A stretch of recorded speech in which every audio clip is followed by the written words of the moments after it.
샬롬. 오늘도 복되고 좋은 날이 밝았습니다. 오늘도 말씀 속에서 우리 주님을 찾아가는 시간 갖겠습니다. 창세기 6장 17절에서 19절의 말씀 나누도록 하겠습니다. 내가 홍수를 땅에 일으켜 무릇 생명의 기운이 있는 모든 육체를 천하에서 멸절하리니 땅에 있는 것들이 다 죽으리라. 그러나 너와는 내가 내 언약을 세우리니 너는 내 아들들과 내 아내와 내 며느리들과 함께 그 방주로 들어가고 혈육 있는 모든 생물을 너는 각기 암수 한 쌍씩 방주로 이끌어들여 너와 함께 생명을 보존하게 하되. 아멘. 우리가 너무 잘 아시는 노아의 방주의 이야기입니다.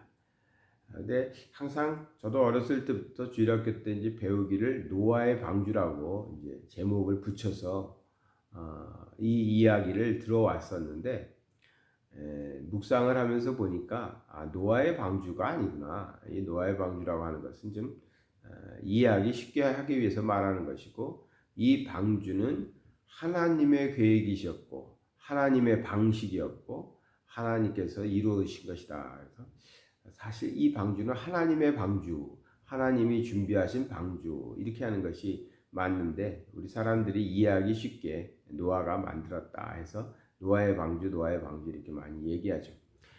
여기 방주를 통해서 너무나 잘 아시겠지만, 이 방주에 들어간 당시에 사람들이 너무 죄를 많이 지니까 하나님께서 사람을 창조하신 것을 후회하셨다고.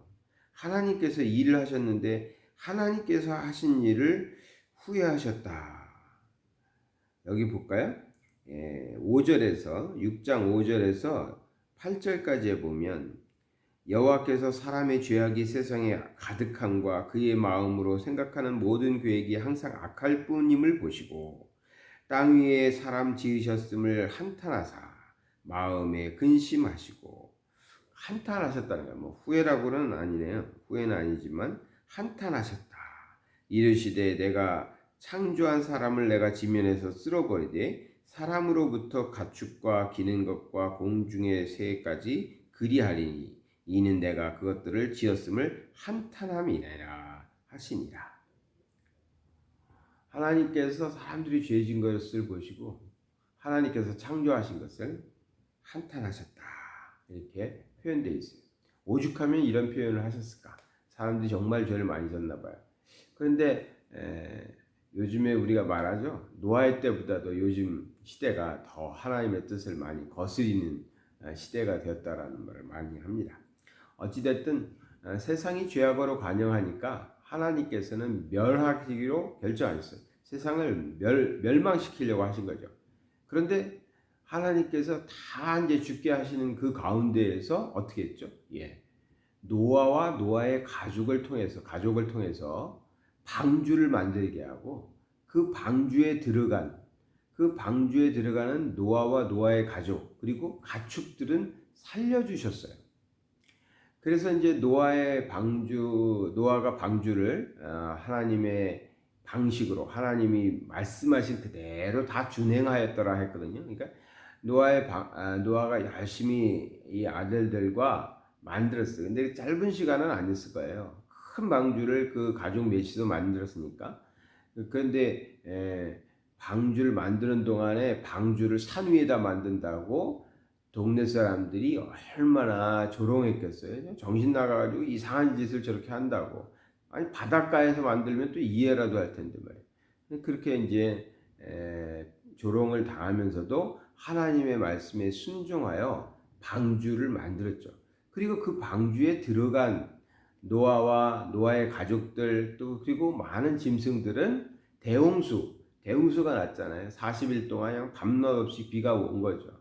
그래가지고 땅에 거의 다 뭐 잠겨버리고 이제 물에 모두 잠겨서 다 죽게 생겼는데, 방주에 들어갔던 사람들과 짐승들은 다 이제 사는 거죠.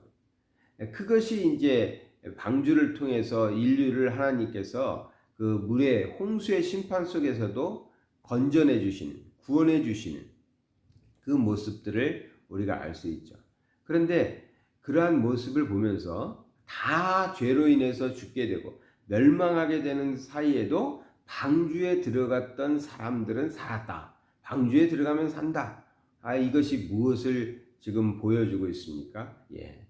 우리가 죄악으로 인해서 다 멸망받을 수밖에 없고 심판받을 수밖에 없는 우리들이지만 예수님에게 속하면, 예수님에게만 속하면, 예수님에게로만 가면 살 수 있다. 구원받을 수 있다. 이것을 보여주고 있는 것이죠. 성경 마지막 책이 요한계시록인데 요한계시록 3장 20절에 보면 우리가 잘 아시는 말씀이 나옵니다.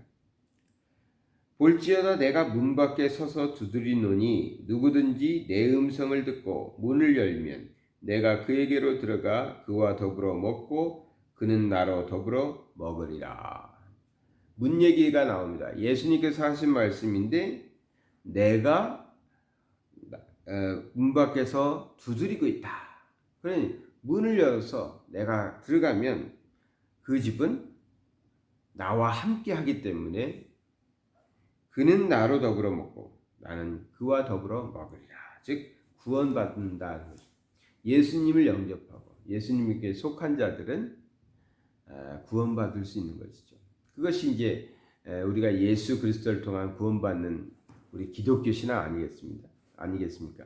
근데 그것이 지금 노아의 홍수 때 무엇으로 보여진다? 방주를 통해서 방주에 들어가면 사실 노아는 이렇게 성경에 보면 당대 의인이었다 이렇게 말하고 또 노아는 여호와께 은혜를 입었다 뭐 이런 표현들이 나옵니다.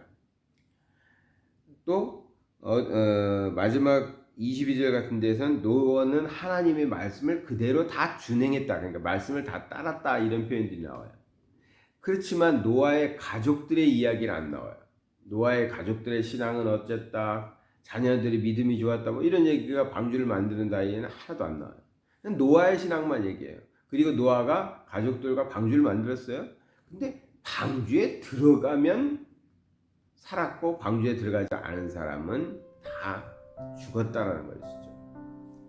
그래서 이 노아가 뭐 의인이었기 때문에 노아 때문에가 아니라 중요한 핵심이 뭡니까? 방주에 들어갔느냐 안 들어갔느냐는 거죠. 그래서 홍수의 대홍수의 심판 속에서 살 수 있었던 것은 방주에 들어간 사람들입니다. 즉 우리의 신앙이 예수 그리스도를 믿기만 하면 그것을 통해서 예수님을 통해서 구원받는, 그래서 믿음으로 구원받는 교리. 그것이 이제 우리가 무엇을 했느냐, 우리가 얼마나 의롭느냐, 아니면 우리가 어느 집안에 속했느냐, 뭐 이게 아니거든요. 그래서 성경은 계속해서 예수님의 구원을 설명하기 위해서 써가고 있는데 오늘은 방주를 통해서 하나님의 음성을 듣고 하나님께서 방주로 들어가라 했을 때 이제 방주로 들어갔던 사람들이 그 심판에서 홍수의 심판에서 살아남았던 것처럼 주 예수를 믿어라. 주 예수를 믿으라 그러면 어떻게 된다고 했어요? 너와 내 집이 구원을 받으리라 했거든요. 그럼 바울과 신라가 옥에 갇혔다가 풀려났을 때 그 옥수가 이제 집으로 데려가 가지고 이제 씻겨주고 치료해주잖아요. 그때 너와 내 집이 구원을 받는다. 주 예수를 믿으라. 주 예수를 믿기만 하면 너와 내 집이 구원을 받는다. 이러한 신앙들을 조금씩 비춰주는 거죠. 예수님을 통해서 구원받는 것. 오늘은 방주, 노아가 만들었던 방주, 하나님이 구원을 위하여 준비하신 방주 얘기를 가지고 나눠봤습니다. 우리가 다 주님께 속해서 구원받는 자들 되시기를 바랍니다. 사랑의 하나님 아버지 감사드립니다. 온 인류가 범죄하고 타락하여서 하나님께서 한탄하시며 세상을 멸하실 때에도 노아를 통하여 방주를 짓게 하시고 그 방주에 들어간 사람마다 다 구원받고 살 수 있도록 하셨던 것처럼 오늘날 우리가 수많은 죄악 가운데서 하나님을 또 버리고 하나님을 믿지 않는 그러한 죄악을 저지르고 있지만 오늘날에도 주 예수를 믿고 주님께 속한 자들은 하나님께서 구원하여 주시고 영원한 생명을 주심을 믿습니다. 우리가 다른 것 아니요 오직 예수께 속하고 예수님을 믿고 살아감으로 우리와 우리의 모든 사랑하는 가족들이 하나님의 자녀로서 구원받고 살게 하여 주시옵소서. 예수 그리스도 이름 받들어 기도드리나이다. 아멘.